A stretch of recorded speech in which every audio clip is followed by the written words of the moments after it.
Assalamualaikum warahmatullahi wabarakatuh. Perkenalkan, saya Aditya Restu Agustin. Saya dari Prodi Hukum Tata Negara. Saya di sini akan berceramah mengenai generasi pemuda amanah ilahi. Alhamdulillahilladzi hadana li hadza wa ma kunna linahtadiya laula an hadanallah laqad ja'at rusul rabbina bil haqq wa nudu antil kumul jannatu warithumuha bima kuntum ta'malun asyhadu an la ilaha illallah wa asyhadu anna muhammadan abduhu wa rasuluh sallallahu alaihi wasallam wa ala alihi wa sahbihi amma ba'da. Pertama-tama, marilah kita panjatkan puja dan bersyukur kehadirat Allah Subhanahu wa taala yang mana Beliau telah memberikan kita kenikmatan, rahmatan serta kita bisa menghirup udara yang segar ini. Atas semua pemberian dari Allah, wajib kita syukuri dengan kalimat syukur alhamdulillahirabbil alamin. Salawat serta salam semoga tercurahkan kepada junjungan kita Nabi besar Muhammad sallallahu alaihi wasallam yang mana beliau telah memberikan petunjuk bagi kita dan mengarahkan kita dari gelap menuju terang benderang yang seperti ini. Ketiga kalinya saya mengucapkan terima kasih kepada Ibu dosen Bu Soima yang memberikan tugas UAS ini mengenai ceramah. Dengan itu saya menambah wawasan dengan bagaimana cara saya berintonasi menyampaikan informasi dalam ceramah ini. Semoga apa yang saya sampaikan nantinya bisa bermanfaat bagi kita semua. Amin. Langsung saja saya akan menyampaikan informasi mengenai generasi muda amanah ilahi.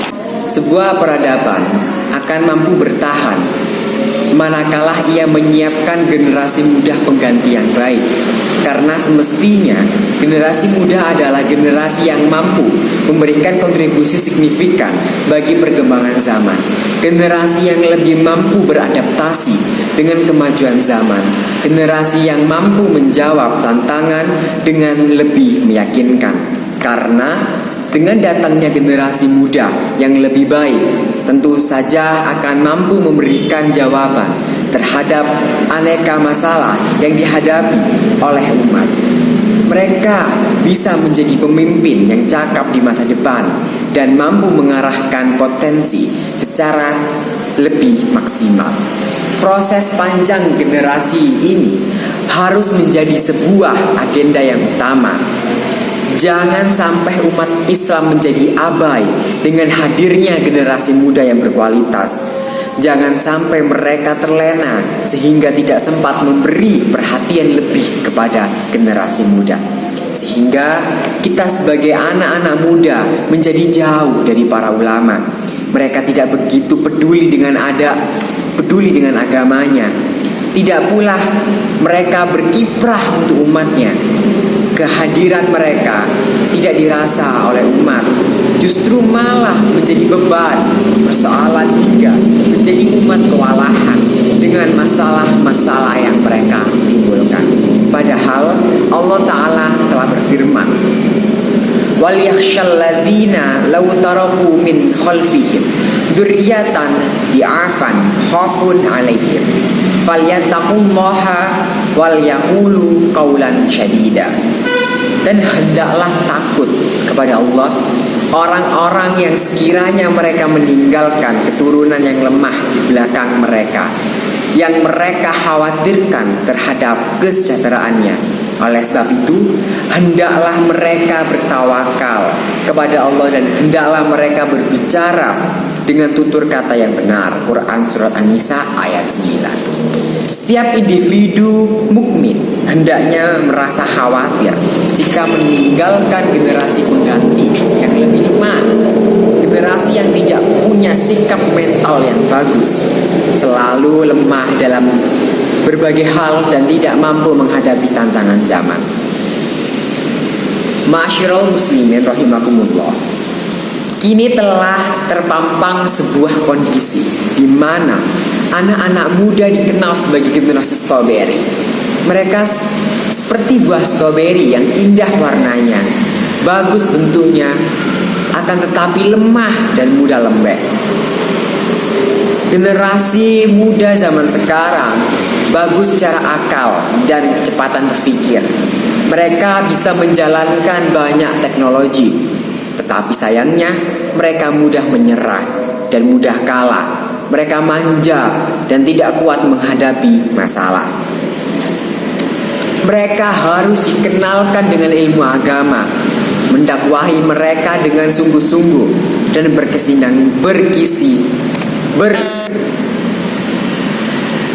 mendakwahi mereka dengan sungguh-sungguh dan berkesinambungan, tidak meninggalkan mereka dalam kesia-siaan. Karena ketika kita tidak memberikan perhatian kepada anak-anak muda, mereka akan pergi meninggalkan dakwah dan lebih banyak memilih hal-hal yang tidak bermanfaat bagi hidupnya. Jangan sampai kita tinggalkan generasi muda di zaman ini dalam kondisi lemah dan dalam soal agama, tidak memiliki kecemburuan terhadap agamanya, sehingga mereka tidak butuh dan tidak peduli dengan agamanya. Hal itu sangat disayangkan bila terjadi kepada anak-anak muda kita. Ma'asyiral muslimin rahimakumullah.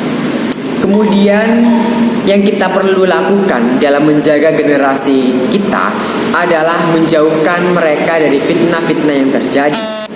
Di antara dua fitnah yang paling berbahaya adalah fitnah syubhat dan fitnah syahwat. Fitnah syubhat adalah fitnah yang menyerang pikiran anak-anak muda kita. Mereka diserang dengan narasi-narasi yang menyebabkan mereka kebingungan dalam memahami agama. Mereka dijauhkan dari pemahaman agama yang benar, dijauhkan dari pemahaman para ulama terdahulu. Banyak pihak yang ingin menjauhkan anak muda sehingga lupa akan tujuan penciptanya. Bahkan ingin menjadikan mereka ragu dengan agamanya sendiri, serta ingin menjadikan anak-anak muda lebih percaya diri dengan pikiran-pikiran lain dari luar Islam.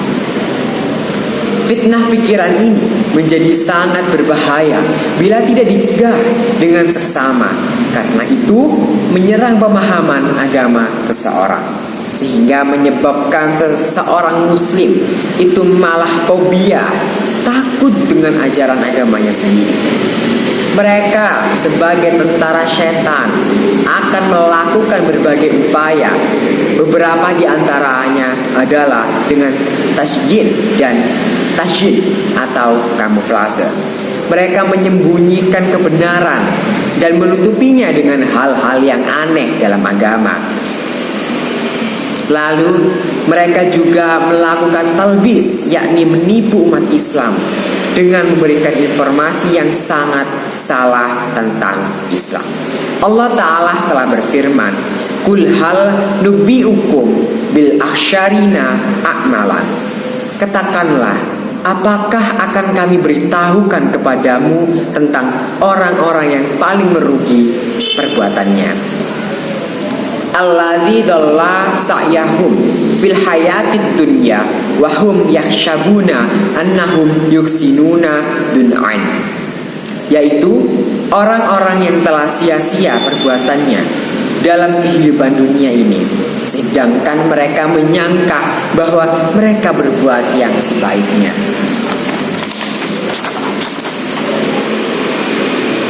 Ulaikal ladzina kafaru bi ayati rabbihim wa liqa'ihi fahabitat a'malahum fala tuqimu lahum yaumal qiyamah wazna. Mereka itu orang-orang yang kufur terhadap ayat-ayat Rabbi atau ayat-ayat Allah dan kufur terhadap perjumpaan dengan Dia. Maka hapuslah amalan-amalan mereka, dan kami tidak mengadakan suatu penilaian bagi atau amalan mereka pada hari kiamat. Quran Surat Al-Kahfi ayat 103 sampai 105. Ma'asyiral muslimin rahimakumullah. Sedangkan fitnah yang kedua, yakni tidak kalah berbahayanya dari fitnah yang pertama tadi, adalah fitnah syahwat. Mengajak anak-anak muda untuk melakukan pergaulan bebas sehingga mereka tidak memiliki akhlak yang baik, tidak mampu menjaga diri dengan kehormatan mereka, tetapi justru malah menjerumuskan diri pada sebuah kehinaan yang nyata. Imam Ahmad meriwayatkan dalam kitab Musnadnya, hadis nomor 19772, Rasulullah SAW bersabda, "Inna min mimma aksa alaikum syahawatil goyi fi butunikum wa furujikum mudillatil fitnah." Sesungguhnya di antara yang aku takutkan atas kalian adalah syahwat, mengikuti nafsu pada perut kalian, pada kemaluan kalian, dan fitnah-fitnah yang menyesatkan. Untuk itu, kita perlu untuk menjaga generasi muda kita agar mereka bisa menjadi generasi pengganti yang lebih baik, sehingga mampu melanjutkan dakwah dan perjuangan Islam di masa depan. Ma'asyiral muslimin rahimakumullah. Demikian tadi ceramah yang bisa saya sampaikan mengenai tema generasi muda amanah lillahi. Semoga apa yang saya sampaikan tadinya bisa bermanfaat bagi kita semua dan bisa menjaga diri kita baik-baik dari kedua fitnah tersebut.